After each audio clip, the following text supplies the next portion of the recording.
And Secretary Rice joins us now from Stanford and the Hoover Institution, where she is the director. Welcome, Secretary Rice.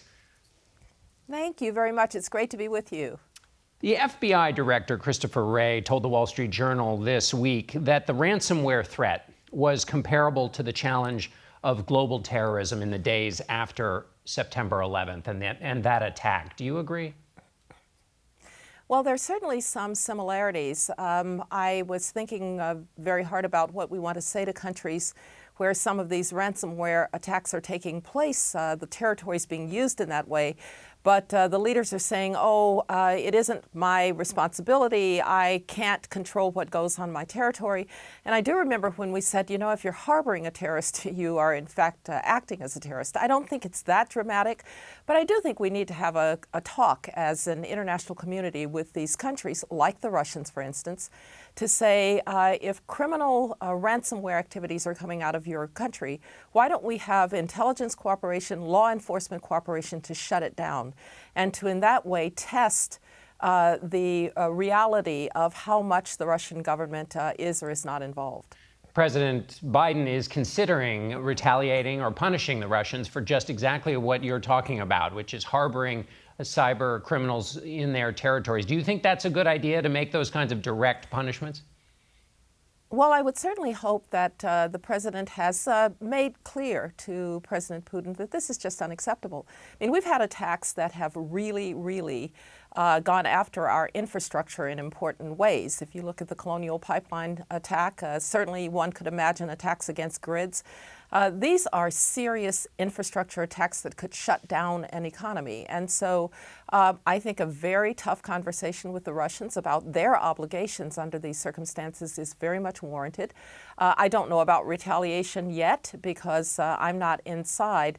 But certainly I will say this, John, after 9/11, we got extraordinary international cooperation, law enforcement cooperation, intelligence cooperation, cooperation on shutting down terrorist financing networks. And so we know how to do this. And if we want to cooperate, I think we can. We can't make it a thing of the past, but we can make it far less consequential. And it's not just, as you mentioned, it's not just the Russians, the Chinese. A Chinese attack came, attack came from inside China on the New York subway system. It seems like there is a kind of new era of ongoing cyber attacks that are going on. And if that's the case, what kinds of challenges does that pose for an administration, and what kind of skills do they need if this is going to be a chronic, ongoing problem?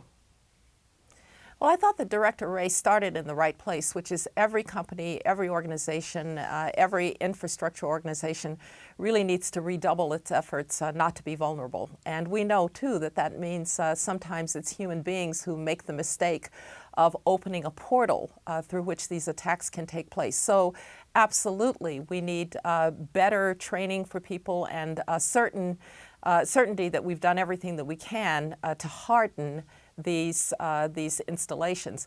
We also, of course, need to have better cooperation between the government and the private sector.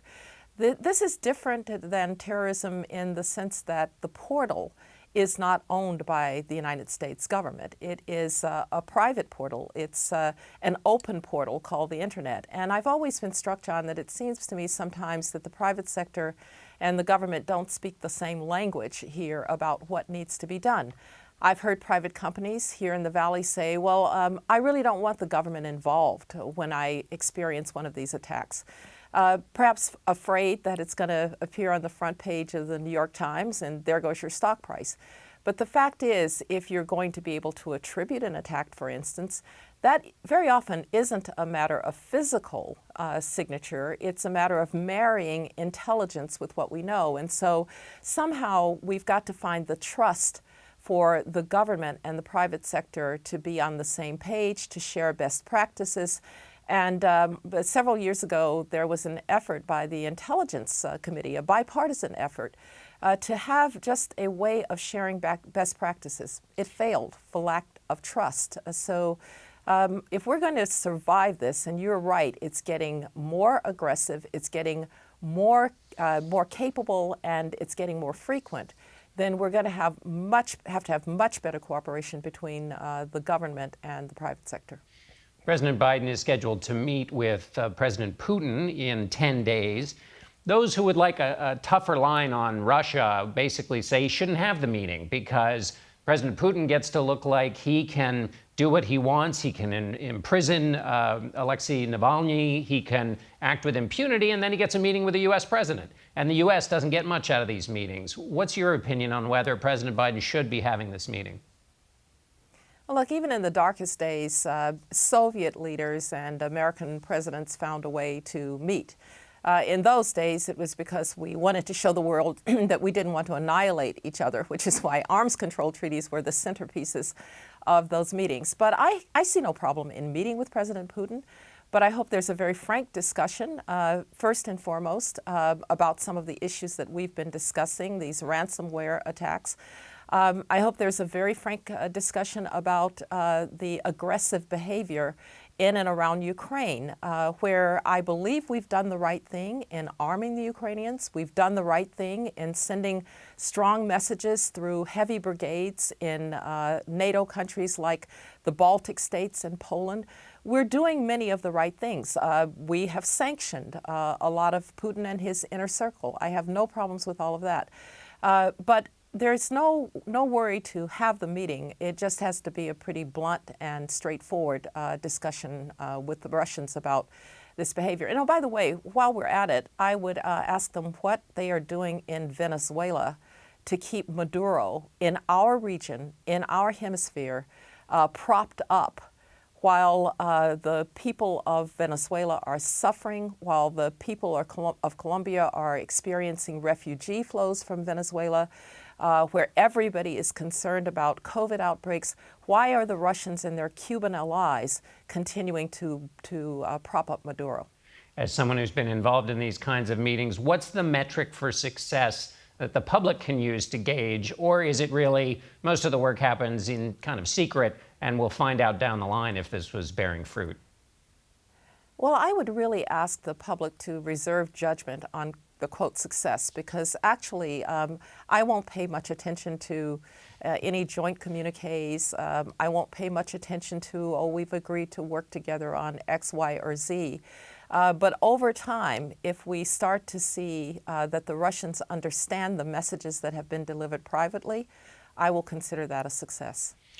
Some of us journalists spent a lot of time in hotel rooms waiting for those communiques, Secretary Rice.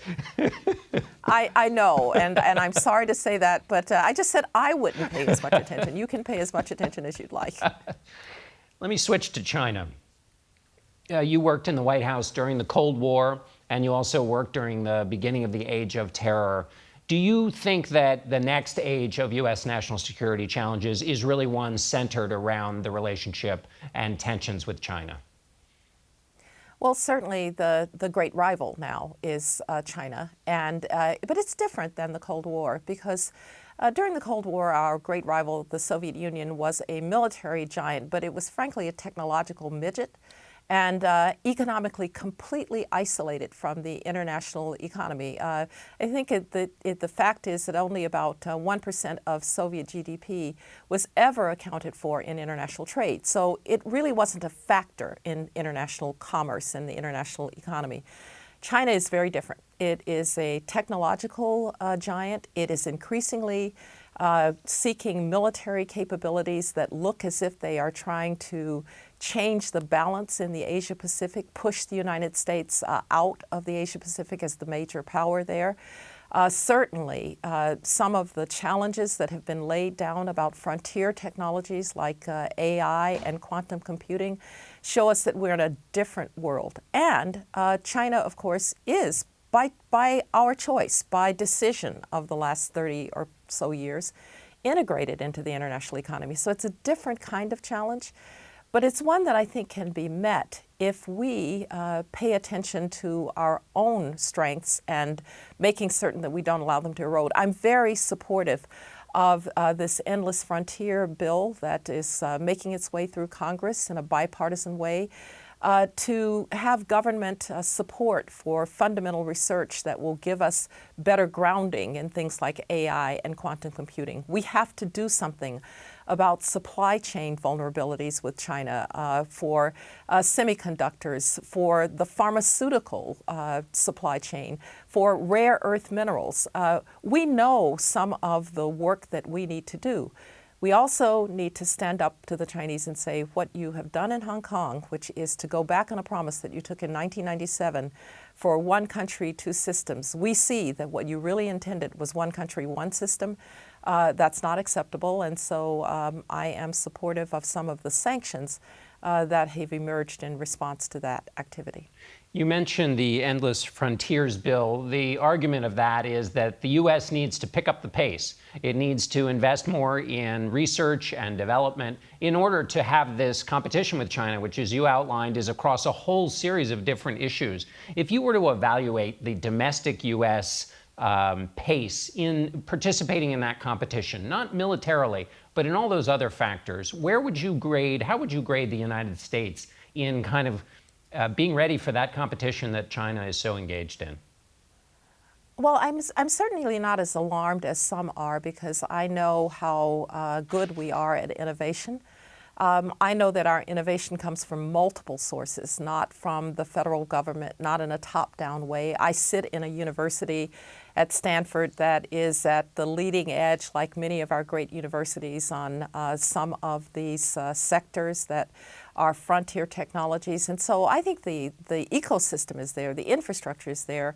The piece that I think we need to accelerate is that the federal government was always a major partner of these private efforts in funding the very basic fundamental research that isn't obviously commercializable.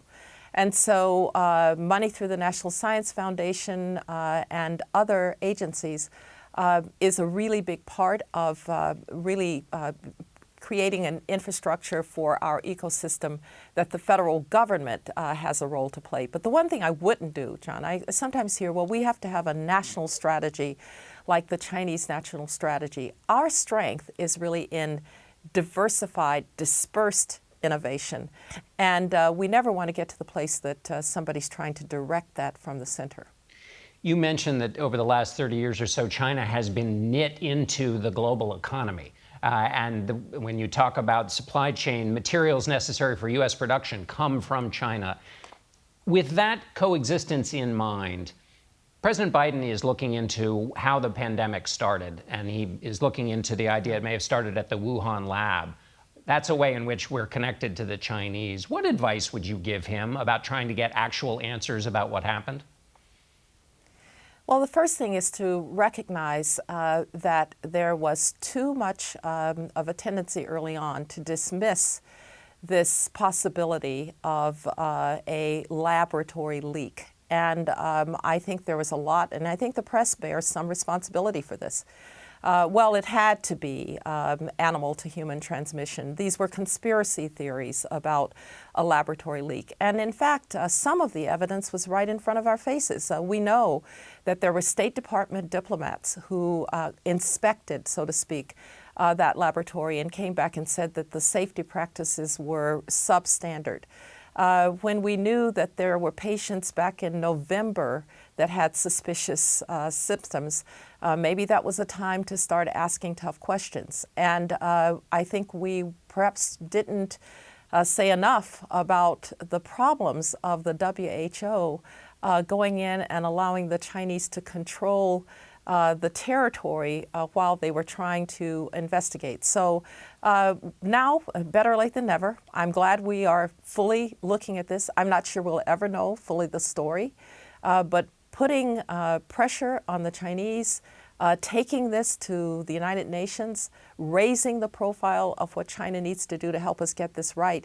Because I'll tell you something, John, I was actually National Security Advisor when SARS hit. And it was the same problem. We knew something was happening. We couldn't get answers from the Chinese.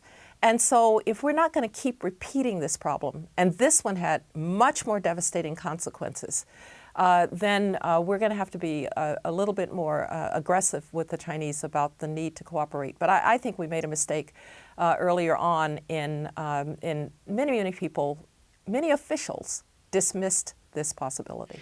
Were the officials in the response, wherever the pandemic may have come from within China, Were they too accommodating of China in the sense that early on we were told the Chinese are on top of it. They've got a fix on how to beat this. It's not going to come to our shores.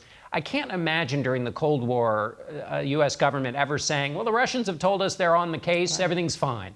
Were we too trusting of the Chinese? I think no, it's a really good point, John. In fact, I think there were even those who said that President Trump's early decisions about border closures and travel restrictions were xenophobic or not appropriate. Turns out they were incredibly appropriate. But yes, maybe there was a little bit too much of trusting of the Chinese. I'm going to give people a break, too, during this time. When you're in the middle of one of these unfolding crises, you don't really know what's going on. But I would, given what we experienced with SARS, and oh, by the way, with avian flu as well in the early 2000s, I don't think it was worth trusting that the Chinese were being transparent about what was going on there. I want to switch to talk to you about the nature of public debate. As director of the Hoover Institution, you promote ideas, and you hope those ideas will get into the political system, which then makes them affect people's lives. In a healthy system, that works. The transmission belt operates. In an unhealthy system, the politics block it. What's your sense of how healthy the transmission belt is between ideas from a place like Hoover and their ability to actually make it into people's lives through politics? Well, it depends a bit on the subject matter. Actually, in national security, we've still managed to have a fairly bipartisan way of taking on information, looking at questions like the rise of China, looking at the problems of the Asia Pacific, even looking at issues like how a major player like India can be brought alongside to be one of America's friends, if not allies, in the Asia Pacific region. So I've always thought that on national security, we've been able to maintain more of a bipartisan approach to this. But you're right. When we get to certain issues, we've gotten to the place that we don't seem to be able to have conversations about difficult problems. We race very quickly, or at least Washington races very quickly to name calling about those issues. Everybody seems to go to their corner. And that's not healthy. And by the way, it gets mirrored in other institutions. It's mirrored in universities. I don't think universities have done a very good job these days of holding to the principle that we really must have free and open debate. I am very pleased that here at Stanford we've had some important, and Chicago, University of Chicago as well, some important statements about academic freedom, about freedom of expression, but we need to do more. We have to do it in the classroom. We have to do it with our students. When I find my students going to their corners, I say to them, if you find people saying amen to everything that you say, find other company, because you will never, ever expose your ideas to testing, to new data, to new findings. And that's no way to live, and it's especially no way to live in a democracy. There was a Stanford law student who mocked the Federalist Society recently, and there was some talk of perhaps the diploma being blocked. That ultimately didn't happen. Was that was the right call? Yeah, of course it was the right call. I think we have to not overreach as well. Sometimes people say and do things that they shouldn't. And, I use social media myself, but I am really glad that social media wasn't such a factor when I was in government, because it encourages people, forget students or private citizens, it encourages officials to say the first thing that comes to their mind. And that's really not a good thing for officials and leaders to do. It has, I think, undermined the reasoned and careful discourse that democracies need. One of the things that the Hoover Institution has built its reputation on is ideas that conservatives have put into practice. And there are a number of conservative writers, many of whom have spoken at Hoover, who argue that conservatism faces a specific challenge right now, that it is in a post-policy phase, that there is more affection, and there's always this tension in politics, but there's more affection for people, for who is in office, rather than ideas. Do you see that threat to the conservative movement? Well, it's not just a threat to the conservative movement. I think it's a threat to democracy when it comes more about personalities, cults of personality, if you will, than about the ideas that are animating change or animating answers to our many, many problems. And I think it's one reason that many Americans are tuning out. And now the great news is people voted in droves, in massive numbers in 2020. And so people haven't lost faith in the system. But the constant barrage of conversation and commentary about what personality is up and what personality is down, it's really not helping us, and it's not going to help us in the future. Well, and this is a particular challenge for Republicans. Liz Cheney, who spoke at Hoover, says she puts the challenge this way, and this is to your point about the 2020 election. We cannot convince people that they should put their trust in us if we are building our party on a foundation of lies. She's referring there to former President Trump's contention that the election was stolen, which it wasn't. So for her argument is that fealty to President Trump and that idea is a blockage, an inability to get ideas, conservative ideas, to people because of that position. How do you see that? Well, let me just say something about Liz Cheney. Liz Cheney worked for me. I think she is a person of great integrity.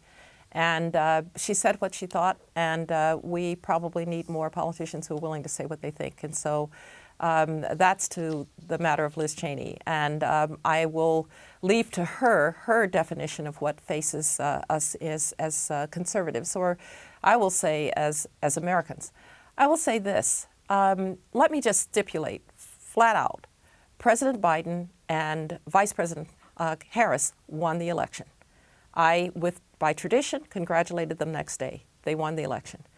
Now, putting that aside, could we get past language of voter fraud and voter suppression, both of which are meant to end the conversation, and actually have a conversation about problems in our electoral system?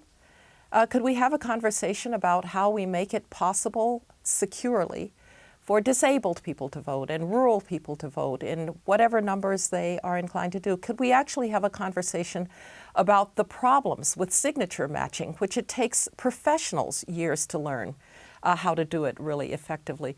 Could we have a conversation about the fact that we really shouldn't have states that take 3.5 weeks to count the vote?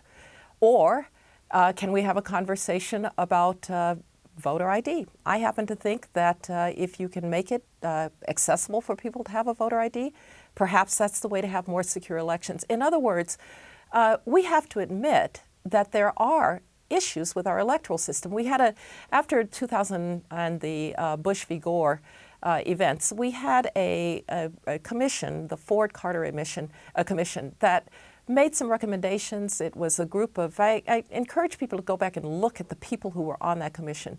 And it rebuilt some confidence for those who really were feeling, well, it was only 537 votes, how could that be? And so I think we need to stop this name-calling around elections, decide what we need to do to make our elections secure and accessible, and move on, because elections are at the core of democracy. And I went around the world saying to people, try to get your electoral systems in order. I'd like to see our system in greater order. That's right. Well, you wrote a book about emerging democracies and the component parts of democracies all over the world. And to your point about fixing elections, there are 389 different bills, according to the Brennan Center, that in one way or another, by their definition, limit the vote. Now, those bills are aimed at an idea of fraud that is in greater proportion than the amount of actual fraud that there is. Do you think that focus on limiting the vote is consistent with what you've been calling for in terms of looking at all the challenges we have with having a vote in America? Well, it depends, of course, on the details. There are going to be some limits on voting. I don't think we want to say that you can vote 365 days a year. So what is an appropriate level or an appropriate period of time to be able to vote? You know, we got provisional ballots out of the last commission. What do we think about provisional ballots? I don't think using language that keeps us from looking at the details of how we improve the system are going to be helpful. And I want to just say I'm frustrated with both sides on this. I do think that the conversation has gotten to a place that it seems nobody actually really wants to fix the system. They'd rather score points about it. You talked about a commission with respect to voting. You also, of course, benefited from the 9/11 Commission. What's your opinion about whether there should be a commission to look into the events of January the 6th? Well, we somehow need to look into the events of January 6th. Look, it was a terrible stain on our democracy, as I've said before. I sat there that day and I cried because I couldn't imagine the circumstances of people attacking the Capitol, trying to arrest the democratic process of certifying an election. But I will also tell you that that night when those representatives and senators filed back into the Capitol once it was secured and in the most boring way possible certified that election, and when Vice President Mike Pence did his constitutional duty, I thanked God that night for Alexander Hamilton and James Madison. We have a really terrific system. It was tested on that day. We need to understand what happened with security. We need to understand the nature of that test. The sad thing is, you're right, I testified before the 9/11 Commission. We also had the Iraq Study Group, which was another group of citizens, eminent citizens, who helped us understand what was going wrong in Iraq. And so we have a tradition of these citizens, these elders, if you will, of the country to help us through times like this. The problem right now is there isn't enough trust in Washington to get this done in a way that everybody will trust the process. But maybe if we can simply put together a group of names, maybe some private group, presidential libraries or the like, need to get together and put together some group of names of people who will be trusted and respected. We do need to know what happened on January 6th. Because there's not a shortage of names, as you say. They are still in the American citizenry. In fact, you could even participate in such a process. But I mean, it wasn't both sides. The Republicans blocked the commission, so it does seem like the problem is there just isn't, John. There just isn't enough trust in the Congress right now because we have constant discussions about, how am I going to simply push you aside and do what I want to do? So let's just recognize that we are not in 2004 when the 9/11 Commission was constituted and worked, and try to find a way to get to a set of answers about what happened on January 6th. I would prefer that this were not the case, that we didn't have to think about ways to do this outside of the system, but maybe we have to think about ways to do this outside of our electoral bodies. As we debate how to look at January 6th, there's also a debate in America about how we teach America's history. And I want to ask you, as somebody who promoted American ideas during the Cold War overseas, also during your tenure as Secretary of State, you are also a part of civil rights history. You knew one of the students who died at the Birmingham Baptist Church. Okay. Explain for me how you see that part of American history, also the Tulsa Massacre and other parts of America's civil rights history, and also America's exceptionalism that you were tasked with promoting across the globe. Well, like every country in the world, like every human society, we have a history that has trouble as a part of it. I've said many times, and I really believe it, American history was in part shaped at its very beginning by this birth defect of slavery. Do I wish that the anti-slave forces had won out? Absolutely, but they didn't. And then we had, after the emancipation, we had Reconstruction, which gave way to Jim Crow. You know that I was, as you've mentioned, I was born in Birmingham, Alabama. I was 8 before my family could go to a movie theater or to a restaurant. I didn't have a white classmate until we moved to Denver when I was 12. So yes, I know America's troubled past. And that troubled past continues to have an impact going forward on how we see each other. We're not colorblind, and we probably never will be. But how you respond to that, I think, is really now the issue going forward. And I will tell you that when I hear the talk about structural racism, it really gives me pause. And it gives me pause because it doesn't tell me what to do.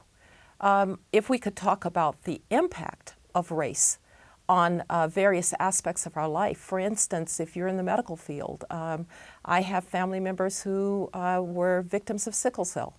That was an orphan disease for a long time, and it affected mostly black people. What do we think about medical outcomes that clearly are still disproportionate? In the education system, which is the one that I care deeply about myself, can we finally agree that our K-12 education system is really serving poor kids and minority kids very badly? Can we agree that we actually have a choice system? Because if you are of means, you will move to a district where the schools are good. You will go, and by the way, the houses will be expensive, so that's a choice. You can send your kids to private schools. So those are choices. So who really doesn't have choice? Poor kids, and many of them are minority kids. So could we stop saying that vouchers or charter schools or school choice are an anathema to the public school system, in which I deeply believe? Could we not say that and then send our kids to Sidwell Friends? So there are these impacts of race that I think are worth examining. But if I could just say one more thing about the conversation we're having. Please don't deny black agency in this. Please don't strip black people of the ability to somehow chart their own fate.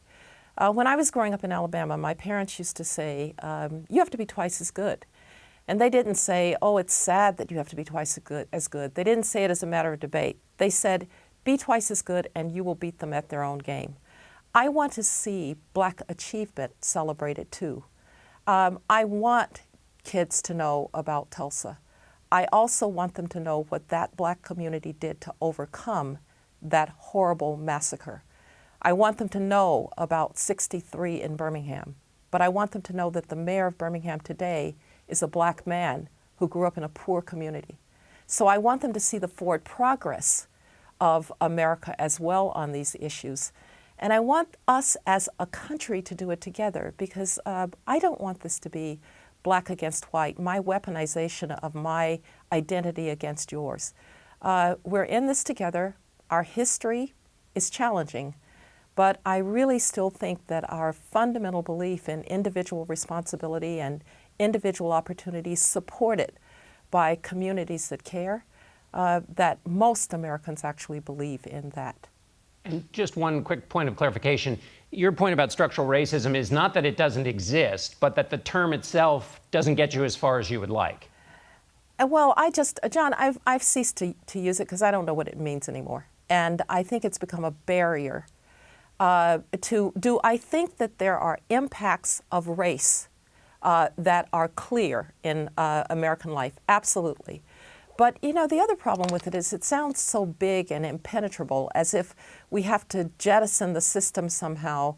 And with all of its problems, having been all over the world and having seen how people deal with difference, I will tell you that America deals with difference better than any country I've ever visited. All right. Secretary Condoleezza Rice, thanks so much for being with us.